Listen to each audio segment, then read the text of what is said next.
Halo guys, welcome back my YouTube channel. Selamat datang di Bang Jack Channel, di channel seputar dunia perkuliahan. Jadi pada video kali ini kita akan membahas UTM Untan. Nah, apa sih UTM Untan dan apa sih Mandiri Untan? Nanti kita akan bahas satu persatu. Dan di sini juga saya akan memberikan pemahaman atau menjawab beberapa pertanyaan dari kalian yang menanyakan bahwa apakah ketika kita lulus SBMPTN dan kita juga lulus di Mandiri Untan, apakah berpengaruh terhadap sekolah ataupun kepada diri kita? Nah, nanti kita akan jawab sama-sama. Bagi teman-teman yang masih bingung apa sih itu UTM Untan dan apa sih itu Mandiri Untan.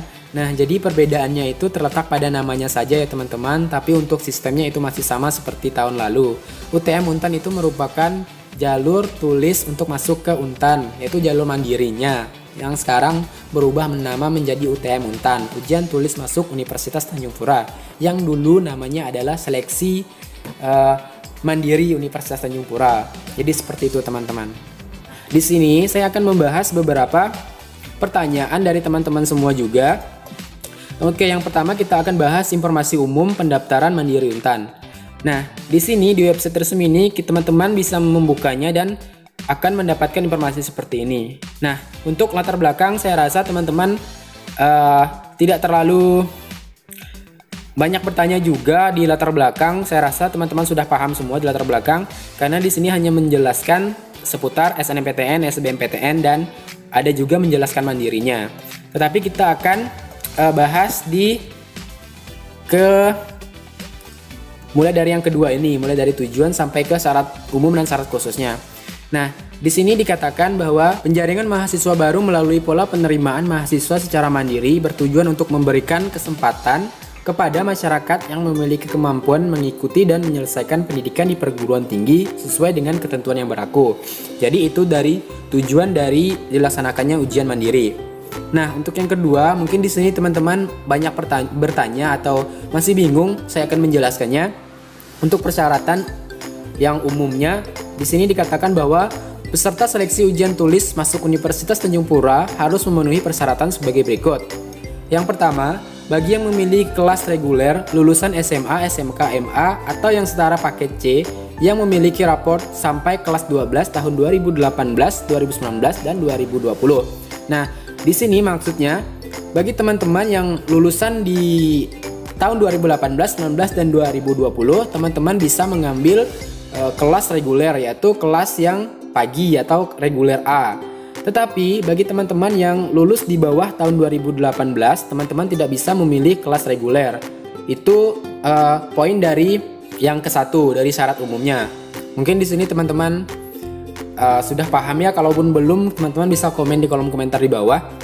Untuk yang kedua, bagi yang memilih kelas mandiri, syarat tahun kelulusan tidak dibatasi. Jadi tahun berapapun teman-teman lulus, teman-teman bisa mengikuti jalur mandiri ini. Tapi kita kembali lagi ke poin yang pertama, di mana yang bisa mengambil kelas reguler hanyalah yang lulusan tahun 2018, 2019, dan 2020. Oke, sampai di sini paham ya teman-teman? Untuk yang ketiga, memiliki kesehatan yang memadai sehingga tidak mengganggu kelancaran proses belajar mengajar di perguruan tinggi. Nah, seperti yang kita ketahui bahwa negara kita ini masih dilanda virus COVID-19 yang dimana membuat kita harus menjaga jarak dan menjaga kebersihan. Jadi di sini maksudnya seperti itu teman-teman, kita harus menjaga kesehatan. Oke, selanjutnya yang B, yang syarat khusus. Nah, untuk poin yang pertama, peserta hanya memilih 2 program studi pada setiap kelompok ujian yang sama, yaitu dari kelompok Saintek dan kelompok Sosum. Nah, di sini maksudnya teman-teman hanya diperbolehkan untuk memilih 2 program studi yang sama. Misalkan teman-teman mengambil kelompok ujiannya Saintek, berarti pilihan pertamanya hanya di rumpun Saintek saja, seperti misalkan katakanlah biologi ataupun fisika. Untuk yang Sosumnya sama seperti yang Sainteknya, sama juga. Misalkan teman-teman mengambil rumpun atau teman-teman mengambil kelompok ujiannya kelompok Sosum, maka teman-teman hanya bisa memilih program studi yang ada di Sosum saja, tidak bisa campur gitu, ada di Saintek, ada di Sosum. Kalau teman-teman kurang paham, mungkin teman-teman komen di bawah ya. Untuk yang kedua, bagi peserta yang memilih program studi pendidikan jasmani, kesehatan, dan rekreasi, dan program studi kepelatihan olahraga tinggi badan minimal 155 cm untuk wanita dan minimal 160 cm untuk pria. Jadi di sini sudah ada syarat yang harus teman-teman penuhi. Jika teman-teman kurang daripada syarat yang ditentukan, maka otomatis teman-teman akan gugur. Oke, sampai di sini paham ya teman-teman? Untuk yang selanjutnya, poin yang ketiga, bagi peserta yang memilih program studi keperawatan, tinggi badan minimal 150 cm untuk wanita dan 155 cm untuk pria. Untuk poin yang keempat, bagi peserta yang memilih program studi kedokteran diwajibkan mengikuti tes psikologi dan tes kesehatan setelah ujian tulis dilaksanakan. Jadi, untuk kalian yang mengambil program studi kedokteran, nanti ketika kalian sudah mengikuti ujian tertulis, maka kalian akan diwajibkan untuk mengikuti tes psikologi dan tes kesehatan yang diselenggarakan. Itu wajib ya teman-teman. Untuk poin yang kelima, untuk program studi yang mensyaratkan tidak buta warna dapat dilihat pada pengumuman di stmb.untan.ac.id. Nah, jadi beberapa program studi yang ada di Universitas Tanjung Pura, beberapa di antaranya yang tidak mensyaratkan untuk tidak buta warna. Nah, untuk program studinya sendiri teman-teman bisa lihat di stmb.untan.ac.id.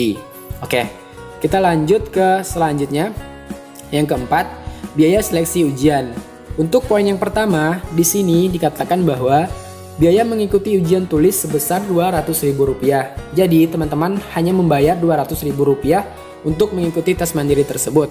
Nah, di luar daripada itu bukan dari Universitas Tanjung Pura. Untuk yang kedua, bagi peserta yang memilih program studi Penjaskes, program studi seni pertunjukan, dan program studi kepelatihan olahraga, wajib membayar biaya ujian keterampilan sebesar Rp250.000.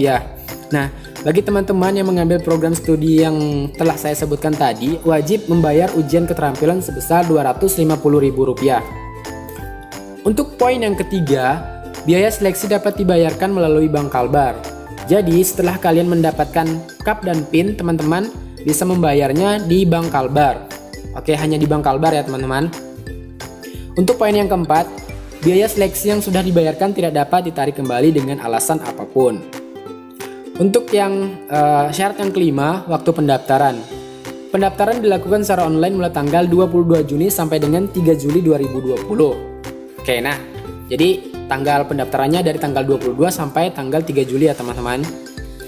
Untuk yang keenam, tata cara pendaftaran. Nah, di sini dikatakan pada poin yang pertama, calon peserta melakukan pendaftaran pada website stmb.untan.ac.id untuk mendapatkan kode akses peserta, CAP, dan PIN peserta tes ujian tulis masuk Universitas Tanjung Pura.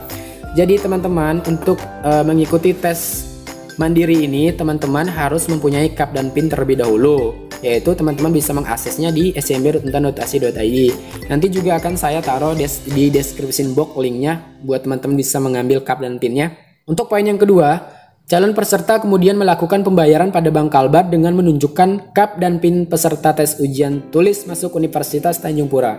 Jadi tadi ketika teman-teman sudah mengisi biodata teman-teman dan memilih program studinya apa yang akan diambilkan pada mandiri ini, teman-teman akan mendapatkan CAP dan PIN. Nah, CAP dan PIN tersebut teman-teman bisa print dan langsung tunjukkan ke teller pada bank. Nah, di situ teman-teman bisa melakukan pembayaran yang tadi yang sebesar Rp200.000. Untuk yang ketiga, teller menerima uang pembayaran dan memastikan transaksi ke dalam sistem host to host. Jadi nanti teman-teman akan membayar uang tersebut secara langsung ke Bank Kalbar. Yang keempat, teller selanjutnya mencetak bukti transaksi pembayaran dan menyerahkan bukti tersebut bersama dengan bukti CAP dan PIN kepada calon peserta seleksi ujian tulis masuk Universitas Tanjung Pura. Jadi nanti setelah teman-teman membayar, teman-teman akan dikasih bukti transaksi pembayaran dari pihak bank ke teman-teman, yang mana nanti akan digunakan untuk proses administrasi. Nah, nanti bukti transaksinya itu jangan dibuang ya teman-teman, kemungkinan bisa digunakan untuk ke tahap selanjutnya. Untuk poin yang kelima, calon mahasiswa selanjutnya melengkapi biodata dan mencetak kartu peserta tes lainnya secara online pada website stmb.untan.ac.id dengan menggunakan CAP dan PIN yang telah diberikan tadi. Jadi setelah teman-teman membayar di bank, teman-teman bisa mencetak kartu peserta tes yang nanti digunakan untuk tes mandirinya. Nanti untuk mencetaknya saya akan lampirkan di description box. Yang keenam, biaya kuliah kelas reguler kelas pagi adalah biaya UKT Sedangkan kelas mandiri, kelas sore dan malam dikenakan biaya non-UKT. Besarnya biaya kuliah dapat dilihat pada halaman keuangan.untan.ac.id. Nah, jadi di sini yang penting teman-teman, supaya teman-teman tahu, bisa menyesuaikan juga program studi yang diambil dengan kondisi ekonomi teman-teman. Nah, pada poin ke-6 ini dikatakan biaya kuliah untuk kelas reguler atau kelas pagi adalah biaya UKT. Jadi biaya UKT itu di Untan ada urutannya, mulai dari UKT 1 sampai UKT 5. Nah, di situ ada penjabarannya. Mungkin nanti kita akan buatkan satu video khusus membahas terkait UKT. Nah, jadi di sini dikatakan bahwa kelas reguler itu sesuai dengan UKT. Jadi untuk yang kelas reguler tadi yang bisa mengambil kelas reguler juga sudah saya bahaskan di atas, yaitu tahun 2018, 19, dan 2020. Ketika kalian ada di rentang tahun demikian, kalian akan dikenakan sesuai UKT. Nanti kalian akan mengisi biodata, mengisi data-data, dan kalian akan dikenakan UKT berapa. Nah, sedangkan kelas sore, bagi kalian semua yang mengambil kelas mandiri, maka kalian akan dikenakan biaya non-UKT. Nah, di sini maksudnya biaya kuliah yang harus kalian bayarkan per semesternya itu tidak ada tingkatannya. Jadi kalau tidak salah, kalau seperti tahun-tahun sebelumnya, maka kalian akan dikelompokkan menjadi UKT yang tertinggi untuk kelas sore dan malamnya. Jadi tidak ada sistem UKT-nya. Dikelompokkan ke UKT paling terbesar. Mungkin teman-teman ada pertanyaan atau ada yang kurang jelas, boleh komen di kolom komentar di bawah deh. Syarat yang selanjutnya jenis ujian. Nah, di sini dikatakan materi ujian tertulis terdiri atas tes kemampuan skolastik TKS. Nah, di sini tes kemampuan skolastik itu mau kalian ngambil sosum, mau kalian ngambil saintek, itu sama ya teman-teman. Dan yang menjadi perbedaannya itu ketika teman-teman mengambil saintek ataupun sosumnya. Nah, di sini dikatakan ketika teman-teman mengambil tes kemampuan dasar saintek, maka teman-teman akan diuji dengan mata pelajaran matematika, biologi, fisika, dan kimia. Dan jika teman-teman mengambil tesnya yang bersifat sosum, maka mata ujian yang diujikan yaitu sosiologi, sejarah, geografi, ekonomi, dan pendidikan kewarganegaraan. Jadi seperti itu teman-teman. Yang selanjutnya ujian keterampilan. Nah, tadi sudah dikatakan bahwa ada beberapa program studi yang mensyaratkan kalian harus mengikuti ujian keterampilan. Di sini dikatakan ketentuan ujian keterampilan sebagai berikut. Ujian keterampilan diperuntukkan bagi peminat program studi bidang ilmu seni dan keolahragaan. Ujian keterampilan bidang ilmu seni terdiri atas tes pengetahuan dan keterampilan bidang ilmu seni. Poin ketiga, ujian keterampilan bidang ilmu keolahragaan terdiri atas pemeriksaan kesehatan dan tes keterampilan motorik. Jadi seperti itu ya teman-teman. Untuk selanjutnya yaitu jadwal ujian.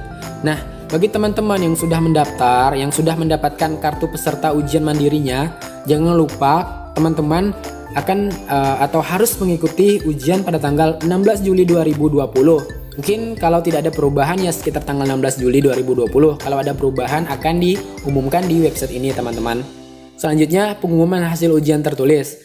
Nah, jadi pengumuman untuk hasil ujian tertulis akan diumumkan pada tanggal 30 Juli 2020 melalui media massa cetak dan website Untan. Jadi teman-teman bisa melihat di koran maupun di internet. Yang selanjutnya registrasi bagi peserta yang diterima. Nah, di sini bagi teman-teman yang sudah dinyatakan lulus ke Universitas Tanjung Pura melalui jalur mandiri, teman-teman harus mendaftar atau registrasi kembali pada tanggal 3 sampai 14 Agustus 2020. Poin yang kedua, prosedur dan tata cara registrasi akan diberitahukan kemudian. Jadi bagi teman-teman yang dinyatakan lulus, wajib bagi kalian untuk registrasi kembali pada tanggal 3 sampai 14 Agustus 2020. Oke, jadi itu teman-teman. Nah, saya akan menjawab beberapa pertanyaan dari teman-teman yang menanyakan bahwa apa efeknya atau apa yang terjadi atau akibatnya ketika kita lulus SBMPTN dan kita juga lulus di Mandiri Untan. Apakah berpengaruh terhadap sekolah maupun berpengaruh terhadap diri kita? Nah, di sini saya akan menjawab atau juga memberi saran ke teman-teman. Alangkah baiknya ketika teman-teman sudah mendaftarkan SBMPTN, alangkah baiknya teman-teman mendaftar juga pada jalur mandiri ini. Kenapa? Karena untuk lolos di jalur SBMPTN itu kemungkinan besarnya itu sangat sedikit. Karena untuk SBMPTN teman-teman akan bersaing dengan ribuan siswa yang lainnya. Sedangkan untuk Mandiri Untan ini teman-teman hanya bersaing dengan siswa-siswa yang mendaftar di Universitas Tanjung Pura saja. Nah, jadi seperti itu teman-teman, ibarat kata untuk SBMPTN-nya teman-teman bersaing dengan 100 orang, sedangkan untuk mandirinya kalian bersaing dengan 10 orang. Jadi perbedaannya seperti itu ya teman-teman. Jadi tidak ada efeknya ketika teman-teman mengambil SBMPTN dan juga mengambil Mandiri Untan ini. Ketika teman-teman lolos itu tidak ada efeknya. Nanti kalau lolos teman-teman tinggal pilih saja mau mengambil yang jalur SBMPTN ataupun di Mandiri ini. Jadi sampai sekian pembahasan kita pada video kali ini teman-teman. Jika ada yang kurang jelas atau yang ada yang ingin ditanyakan, kalian boleh komen di kolom komentar di bawah. Dan jangan lupa untuk di-share juga ke teman-teman kalian, karena teman-teman kalian pasti membutuhkan informasi seperti ini. Terima kasih atas waktunya. Jangan lupa untuk di-like, subscribe, komen, dan share ke teman-teman kalian. Sampai berjumpa di Universitas Tanjung Pura.